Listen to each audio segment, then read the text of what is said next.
Voici comment faire la mise à route du iPad après avoir cliqué sur l'écran qui dit Hello ou en tout cas peu importe la langue que vous voulez. On choisit le français du Canada.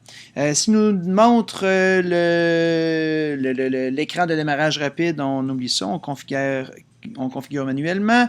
En prenant le réseau MSS, l'élève va devoir entrer son adresse Google ainsi que son mot de passe. Ici pour là. Si j'entre mon mot de passe, est-ce qu'on le voit? On va le voir. Donc, je coupe ici, je vous reviens dans la prochaine. Lors de la connexion, si l'élève a de la misère, il a normalement testé son mot de passe Google à l'entrée. Il devrait être écrit sur sa feuille de mots de passe et de tâches à faire.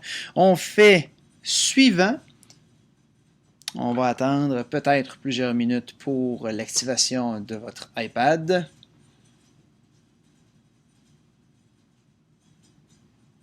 OK. Ici, un tas de fois, on va devoir peser sur continuer. Donc, données confidentialité, on pèse sur continuer. Très important ici, on doit choisir ne pas transférer apps et données. On le part comme un 9. Même si l'élève dit oui, mais j'en ai un avant, on doit le partir comme un 9. Ici, encore une fois, l'élève va devoir se connecter avec ses informations Google. C'est donc ici qu'on se quitte à nouveau. Je reviens dans un instant. Me revoilà.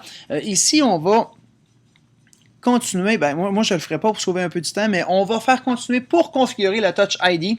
Ça va être pratique tantôt durant les achats. Justement, salut Alex.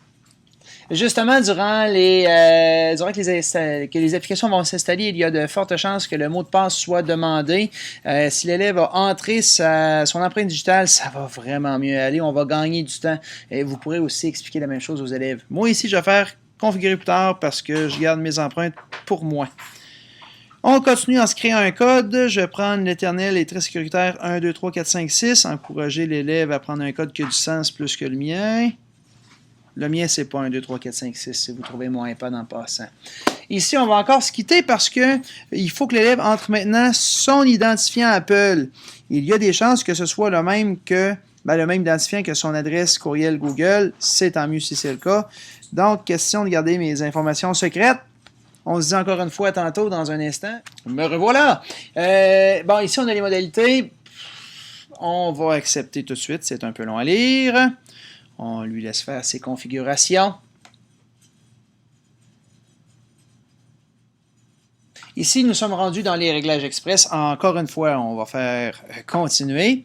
Gardez votre iPad à jour. On va faire devinez quoi? Oui, continuer. J'ai dit continuer. Ah, OK, il est en train de travailler. Là. Il y a le petit trou qui tourne en haut à droite quand ça tourne, on attend. Bon, ici, Apple Pay, évidemment, on ne va pas configurer. Même OK. Des fois, il va demander des informations de carte de crédit. On dit évidemment non. Temps d'écran, on va faire continuer. C'est toujours pratique pour les parents. Analyse de l'iPad, on va partager. Même chose pour les analyses d'apps. L'accès rapide au doc. Bon, ici, il donne des petites instructions. On peut continuer, on peut les passer. Et ensuite, on fait démarrer. Et là, tranquillement, pas vite, les applications vont s'installer. Ça ne devrait pas être très long. Vous pouvez rapidement dire à l'élève qu'il peut aller voir l'application Astuces pour découvrir des astuces sur comment utiliser son iPad